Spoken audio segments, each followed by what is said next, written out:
We are starting now. Welcome, everyone. Thanks for joining in today. We have mentioned this topic that what we are covering on mistakes while implementing e-invoicing in your organization, right? Let us start today with a quick introduction of what is invoice and then e-invoicing, right? I'll show the slide, right? What we are going ahead with is by saying PDF is not an e-invoice. This is a very generic statement. But then again, we also want to introduce to you how the invoice has evolved over centuries from clay tablets to current electronic invoice. Now, invoice is that one single document which is the most regulated document across countries by the governments, various governments. E-invoice is towards that step. The project of e-invoicing is towards that step, right? Uh, as we dive into this session, let me start by saying a PDF. Again, I'm saying this PDF is not an electronic invoice. Throughout this session, we will cover what truly qualifies to be called as a successful e-invoice project and explore how e-invoicing has evolved as a cornerstone in modern business operation. We have also highlighted key milestones to achieve to showcase that how this transformation will help your organization. So let's get started. Shashank, can you move the slide, please? Yeah, sorry. Right. E-invoicing actually refers to a digital submission and validation of an invoice. This is not limited only to IRBM. Globally, governments across various countries are implementing this. This is to ensure accuracy, tax compliance, documentation compliance, and automation in business-to-business network. Right? IRBM timelines for implementation of e-invoicing are well known to all businesses. Phase 1 started in August 2024. All companies which have more than 100 million ringgit of annual revenue, they have to compulsorily implement this. Phase 2 has started January 1st, 2025, which is in progress for all businesses with an annual revenue more than 25 million ringgit. Phase 3 is starting on July 1st, and this is mandated to all businesses, irrespective of their size. Speaking about what are the dimensions of e-invoicing? First of all, it is to ensure data integrity between your business and what is as data expected by the government. It is also to do with timely submission of your documentation related to taxation, related to your local, maybe sales tax, tourism tax, those aspects. And depending on your period of accounting in your organization, that has to be aligned. It's also relevant on while you create an e-invoice, how do you share with your end users? There has to be a compliant manner in which an end user can verify whether this is an invoice which actually gives information of actual transaction which has happened. With this, we also want to explain to you that why e-invoicing is crucial today. As the regulatory environment is evolving, e-invoice has also become a business enabler, right? But is this compliance necessary? Apart from compliance, we have to also look at that this is an opportunity for businesses to achieve efficiency and automation. Plus, in cross-border transactions also gets automated. This is more of a strategic initiative by the government for the businesses, and businesses should also see this as a strategic initiative. They should not think as if this is a small time project and it should be fulfilled just to uh, uh, deliver the obligation to the government. No. So you should actually, as a business, rethink on your invoicing process. It might happen that internally you might have to change your internal process to align with the business requirements and IRBM requirements. In the long term, you have to also make your system future proof so that if there are future changes in regulation, it can be easily adaptable without causing much impact to your business. Then Finally, we also want to mention that this is going to help you in your long-term strategy in making sure that you do not do your technology implementation around e-invoicing again. So to avoid high cost associated with replacing non-competent solutions. With this, I hand over this session to Shashank, who is leading product at Marmin E-Invoicing. Shashank, over to you. Thank you. Thank you so much, Sangmesh. Um, I think continuing from the previous slide, what I'll try and cover today is at a high level, what are some of the mistakes and pitfalls that are there when we are implementing e-invoicing, and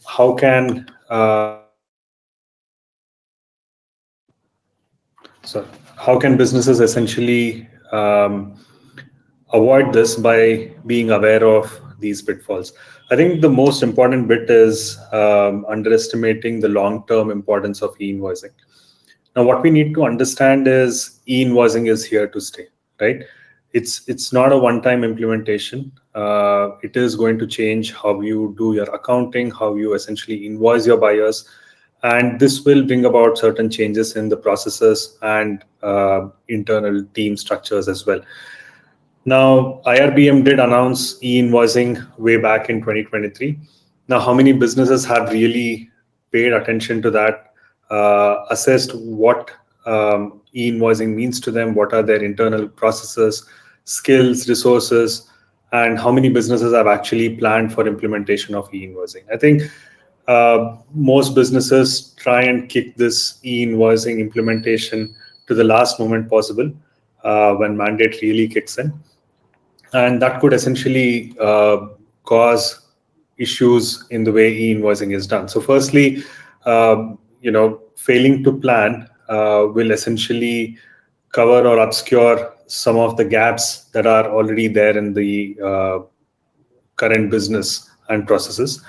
The delayed execution of e-invoicing and waiting for the last moment for implementing e-invoicing will also bring in a lot of pressure internally from a regulation standpoint and from a time perspective, which could result in a higher probability of choosing suboptimal solutions. For example, uh, a business which could have automated e-invoicing end to end if they had started in time might essentially switch over or might choose a solution where there is a manual intervention and there is bulk upload of invoices, uh, which will um, which will sort of introduce inconsistencies, errors, will increase costs for the organization, and could lead to risk of non-compliance. So how do we sort of get over this, right? So now there is no easy way of doing this, but I think one bit to sort of remember is e-invoicing requires a change management across the organization. The sooner businesses understand this, the better it is for them. Uh, we also need to understand that e-invoicing is a more systemic change and a more long-term change that needs to be implemented across the organization. So a few tips here. Try and start early. Start assessing what are the internal existing processes, skills, resources that you have. What does it mean for e-invoicing? Where are the gaps? Try and collaborate with the internal teams, everyone from the accounting team, auditing team, finance team, to also external auditors. I think this is the right time to approach external auditors, speak to them, understand what regulations mean, what e-invoicing means for you as a business. Another thing that we have observed in our experience is the later you essentially push your e-invoicing implementation to, especially the external resources like auditors, tax consultants, e-invoicing experts, these resources become scarce, right? The sooner you start, there are a lot more people who can essentially help you with this. So start early. The second bit is the solution that you choose for e-invoicing. Make sure that it is able to cater to your existing business processes and also will help you stay compliant. Um, we will talk a lot more in depth about solution, what kind of solution should be chosen, but give sufficient time for yourself to assess and choose the right solution. And lastly, focus on scalability, both from an internal organization point of view and also from an external regulation point of view, and also geographically. Right. So with this mindset shift, you can essentially be better prepared and better placed to understand and implement e-invoicing.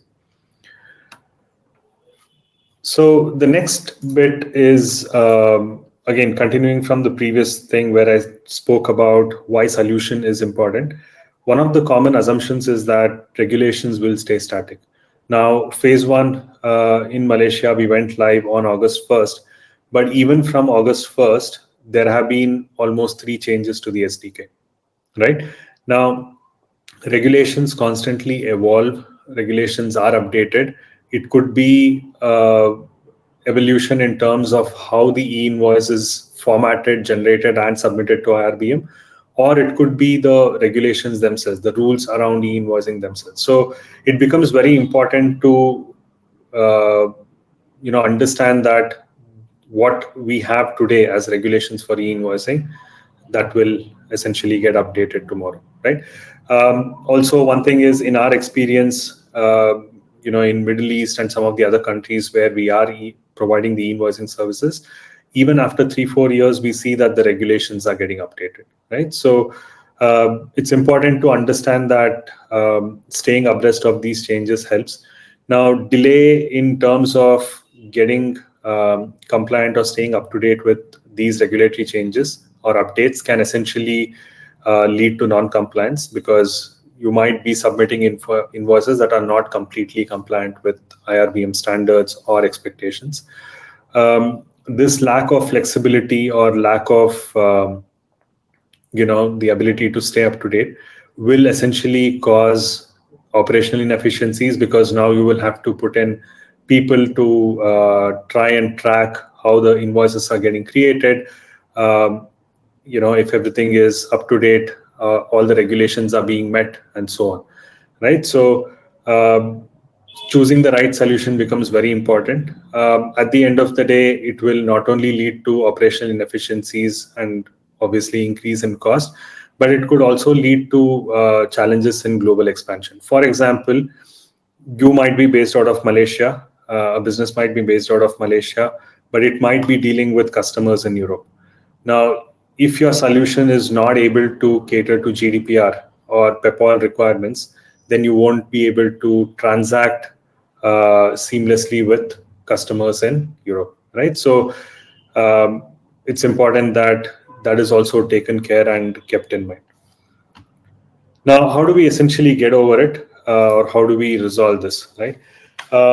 Regardless of whether you build your own solution in-house or you go for an external solution provider, it's important to leverage some of the tech capabilities around rule engines and validation engines. So what this essentially helps us is, when you are generating your e-invoices, these rule engines and data enrichment will kick in to help you understand if there are inconsistencies or gaps in the e-invoicing data that you're submitting. And this way, you will have lesser headache of ensuring that the invoices that you're generating on an ongoing basis are compliant with IRBM. Now, how do we go about this? Try and offload this work to a reliable partner who can take care of the data validations, the rule engine, and the data enrichment for you. Try and stay up to date with IRBM changes, right? So even if you decide to offload e-invoicing to a third party or an e-invoicing partner, make sure that you are constantly up to date in terms of what IRBM is expecting, what are the changes that are coming up with IRBM regulations. Lastly, can't sort of stress the importance of this. As I said before, the e-invoicing as an implementation is a lot more strategic, and hence it's important to invest time and money in change management and also training your teams to stay up to date with compliance standards. Right. So we did talk about this very briefly. I think every business essentially comes, or crosses this, will have to cross this hurdle of build versus buy whenever they're trying to solve a problem. Would you rather build your own e-invoicing solution and integration to IRBM, or would you rather buy an off-the-shelf solution that is already there for e-invoicing? Now, let's just quickly look at what are the pros and cons. You would rather build a solution when you need complete control of the solution that is being built. It's a niche problem statement that you're trying to address. You want to have control on the customizations that you're doing, the features that you're building, and when these features will be rolled out. Having said that, building your own solution comes at a certain cost. There is an initial capital investment that you need to put in to develop this solution. You will have to also sort of take care of maintaining the resources and the team which constantly builds and maintains this e-invoicing solution. And last but not the least, I think the time is paramount here. So regardless of whether you're building a solution, you need to stick to IRBM deadlines and whatever date you have for compliance. On the other hand, you would essentially rather go for buying an off-the-shelf solution if you want the implementation to happen quickly. You want to hit the market as quickly as possible without any delays. Some of these solutions also sort of bring in analytics and automation as an add-ons for your e-invoicing. Compliance as an effort will be taken off your plate because the partner will essentially take care of staying compliant all the time. And in certain cases, you will also have the trust of MDEC and PEPAL if the solution that you are essentially purchasing is PEPAL and MDEC accredited, and data privacy and security will be taken care of. But yes, having said that, there is a dependency on the provider, not only to adapt to your business processes or to your specific requirements, but there will also be a dependency on the supplier for rollout of features and essentially implementing some of the changes that you're asking for. So here, what we would say is evaluate your options and be ready with what you want to go with. Now, our recommendation is build if you have a very niche scenario and you want maximum control of the solution that is being built. If you want to go to the market very quickly, you want to sort of offload the compliance work and data security and privacy, it's recommended that you essentially buy a solution off the shelf. Regardless of what you decide, there are certain key points that you need to keep in mind. Sangmesh highlighted this, and I did talk about this in the previous slide as well. Give yourself sufficient time to assess your skills, internal skills, resources that you have, the financial backing you have for whether you want to build or buy a solution. Figure out what is your key proposition and whether building your own solution sort of aligns with that or buying makes more sense. Try and understand both from a budget and a time point of view, whether you have everything to essentially build a solution in-house. And last but not the least, try and, regardless of whether you build or buy a solution, try and understand the IRBM regulations, stay up to date with that knowledge so that you are able to make better decisions on whether to buy or build. So being a little more open-minded at the beginning, but essentially taking decision based on some of the pointers that we mentioned, you will be able to, decide, build or buy based on what suits you the best.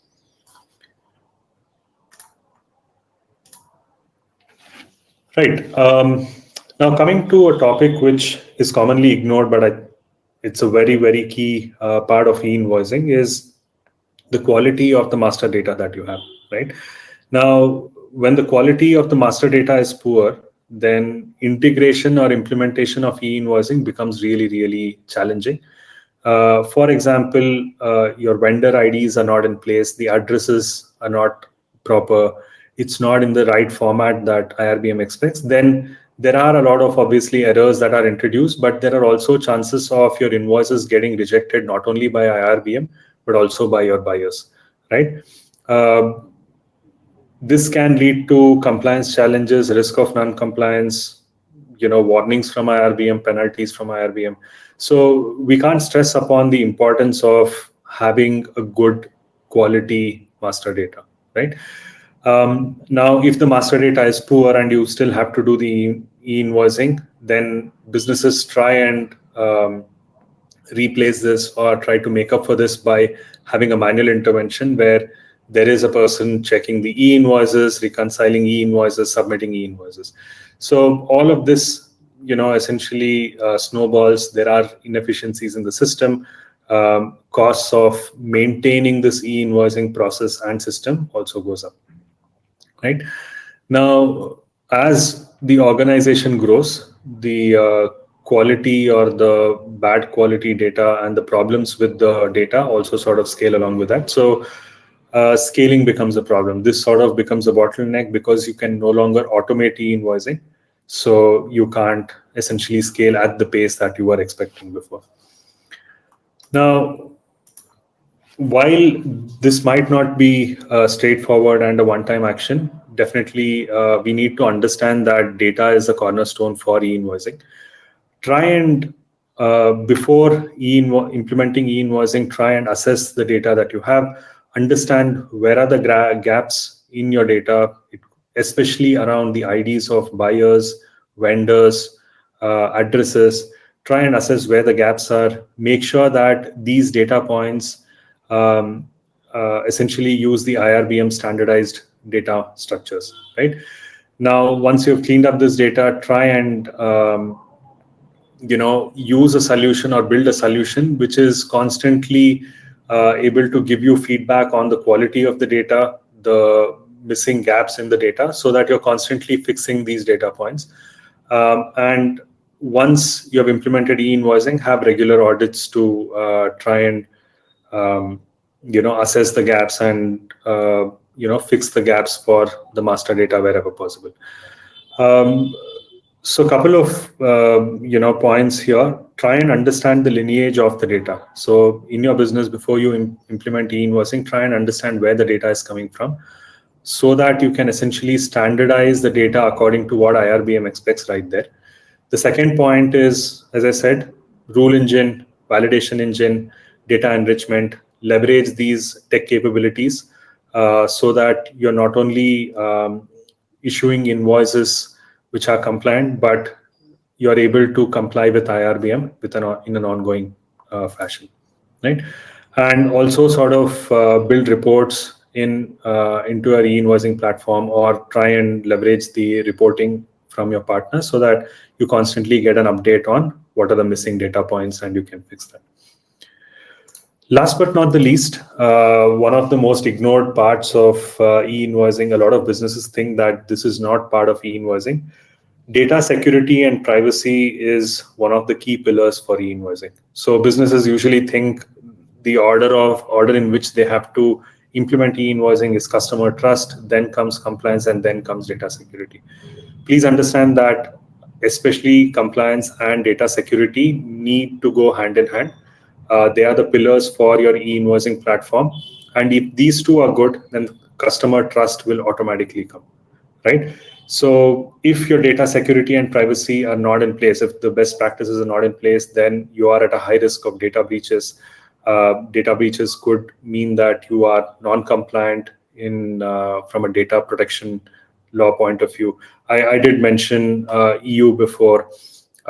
It could happen that your business is essentially transacting with EU customers.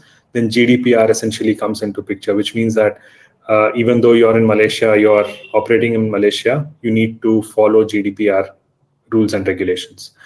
Lack of encryption and security protocols for the data, your servers, could also lead to breaches.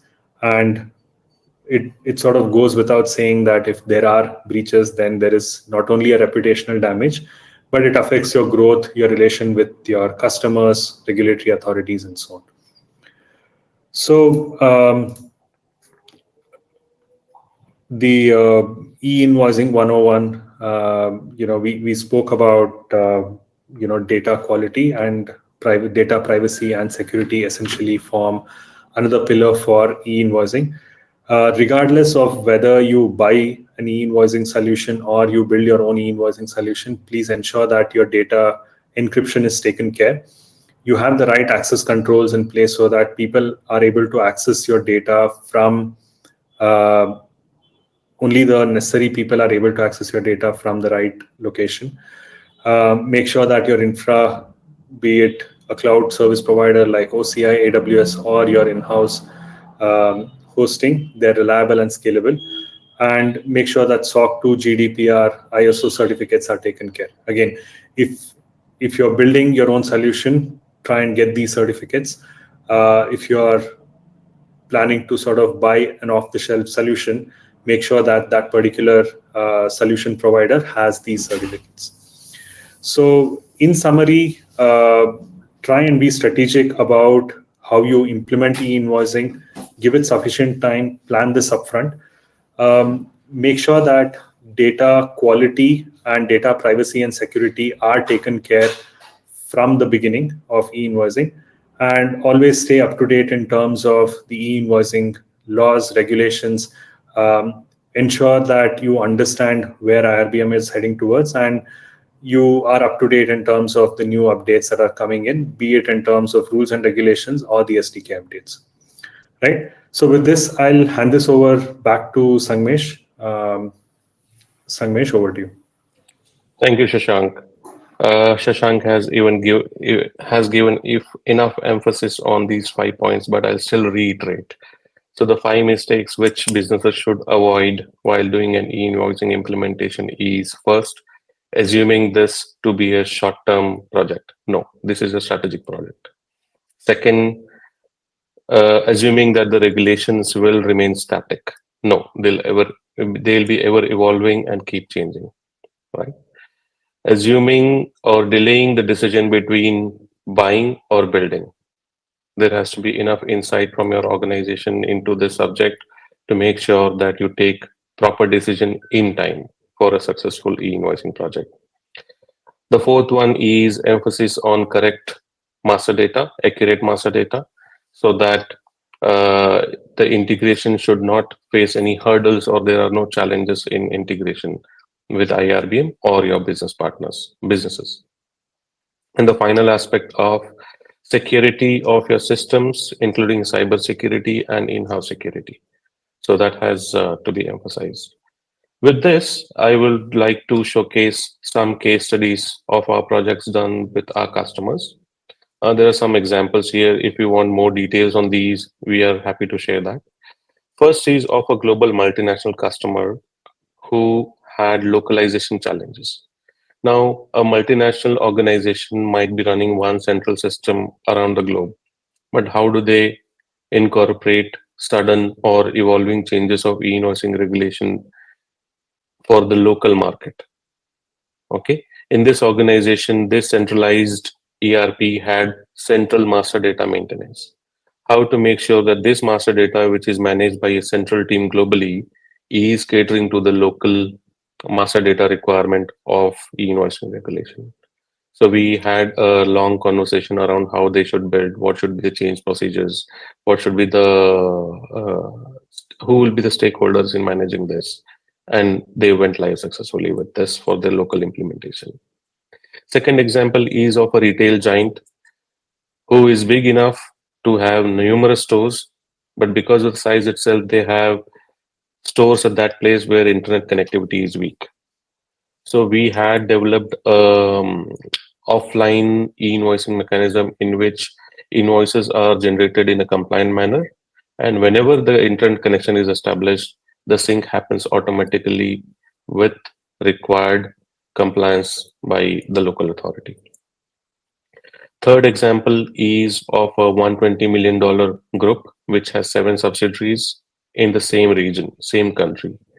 Now, the problem with these 7 subsidiaries is each of them use different ERPs based to their business, based to the convenience of their business scenario or the function of the business. Some are in shipping, some are in retail, some are in transportation. So what they did, they use Marmin application as a centralized e-invoicing solution for all of their 7 ERPs. and then remain compliant for the local regulatory requirement of e-invoicing. If needed, please go ahead and request for these case studies. Many more case studies we have, whichever suits your scenario, we can send this across to you. With this, sorry, yeah. With this, I want to give some comments on this session. This session has so far covered key aspects of e-invoicing, which includes the critical do's and don'ts, management level evaluation criteria, technology and process requirements, and knowledge gaps to be addressed, right, by these organizations. We hope the insights shared, the mistakes listed here will equip your management or your customers management in making better decision and have clear understanding on the e-invoicing regulatory requirement in this evolving landscape, right? I hope these 5 mistakes list out the steps to be taken on your side for a successful and sustainable e-invoicing project. With this, we move on to the last slide where me, Sangmesh, as CEO of Marmin e-invoicing, want to present. We are compliant on SOC 2 compliance. We are certified by PEPOL. We are GDPR compliant, and we are compliant with MDEX e-invoicing requirement. With this, we open the house for session questions. Open the session for questions. Go ahead and do let us know if you have any questions. We are happy to answer. The team here can answer. I can answer for you.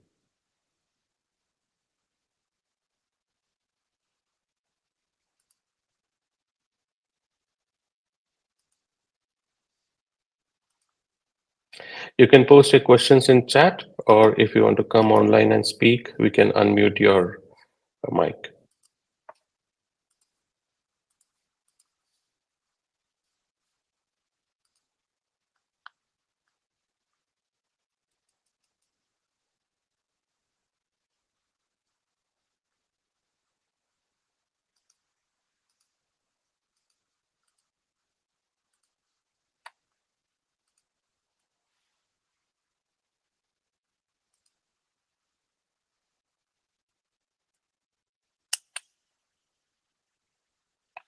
Yeah, Veronica, thank you. There is free trial request available in case you or your customer want to have access to free trial of IRBM compliant e-invoicing solution. Do request that to us. We can share it to you.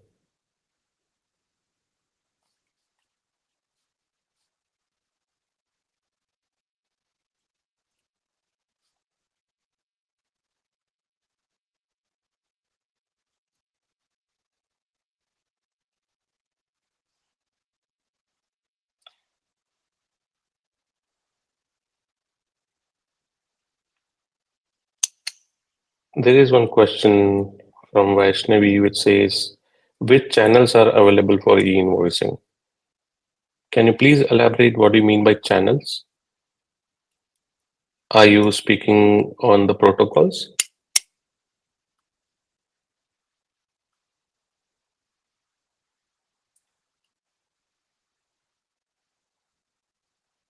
While Vaishnavi answers what does it mean to have channels, we will go ahead with Vinod's question.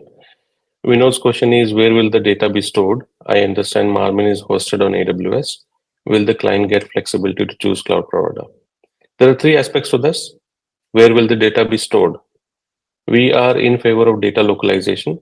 So currently we are operating from Alibaba Cloud in Malaysia, okay, which is localized for Malaysia. For Saudi, we are localized on OCI, right? So that local compliance of data localization is there. AWS is not there in Malaysia. The nearest one is, I believe, in Singapore. Shashank, can you correct me? AWS is there in Malaysia? No. Oh, sorry, yes. Closest to Singapore. Closest to Singapore. Okay. Right. So with that sense, we can choose your, you can choose our solution with the trust that it is localized for Malaysia. Then the third question is, will the client get flexibility to choose cloud provider? Yes. Client can get this flexibility to choose cloud provider, but please understand this will be a one-off implementation only for them. Okay, which means the complete e-invoicing solution will be offered on their cloud for their specific use. Right? Yeah. Hope that answers. Question from JJ. Since e-invoice has to keep up with IRBM regulation, how much time do companies have to see the new updates and let our users get comfortable with the updates? Uh, so the question is around, I believe, the implementation duration and understanding the updates, right? So implementation duration and updates. So usually every government or every authority gives enough time to implement any system related changes. For example, when IRBM's e-invoicing regulation came, the integration version was 1.0. After that, integration with digital signatures with version 1.1 was released. But that doesn't mean that 1.0 has been taken off from the shelf. No. 1.0 and 1.1 both work in parallel. As of now, there is no notification of taking down version 1.0 by the government, by LSDN or IRBM, but they are encouraging new implementations to happen on version 1.1. Okay, government gives sufficient time for this. There are technical changes, there are process changes.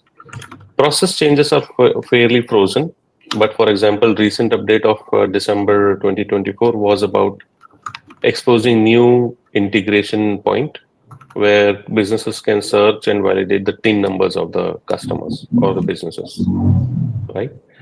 So now the software or applications, Shashank, can you go on mute, please? Software or applications have to incorporate this change, and it is not frozen on certain particular date that businesses have to comply with this. This is an ongoing process, ongoing change. As the change management expands, this will be adopted more.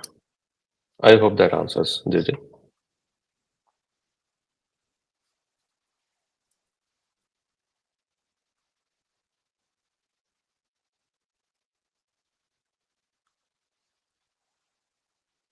Uh, yes, I think there is a question from Fozia. What's your business structure in taking Marmin invoicing solution to client, customer, and user? Is there any partnership or dealership? Yes, it is available, Fozia. Our back office team will reach out to you on this. We will pass this question to them and they will respond to you better also. We have partnership agreements, pricing, everything available for you to have a look at. Right? I think Vaishnavi has come back with a response. If I create an invoice, what all channels do you provide for e-invoicing? Okay. So we provide 4 channels. First is yeah. First is integration over APIs. So this is system to system talking, which is more automated, the most automated one. The next one is SFTP integration, in which a file with invoice data extracted into a CSV is dropped at a particular location, be it with one line item or 10,000 line item. It is picked and processed by system. This is also near real time, but it is not real time. The reason is the delay caused by the dropping of the file and picking the file and processing it. So it depends on what business scenario your business is looking for. Third option is bulk upload. Bulk upload is different than SFTP. Bulk upload is where you have the file with you, you come to the web application and upload there. This also is similar to SFTP upload, but this involves little of human activity, human effort. So this is also not a completely synchronous process. This is async. Then finally, the fourth option is you come to the web browser, create invoices one by one based on your data requirement or the customer requirement. So these are the 4 options. Hope that answers. Team has also activated the link for free trial, requesting for free trial. Please go and request free trial.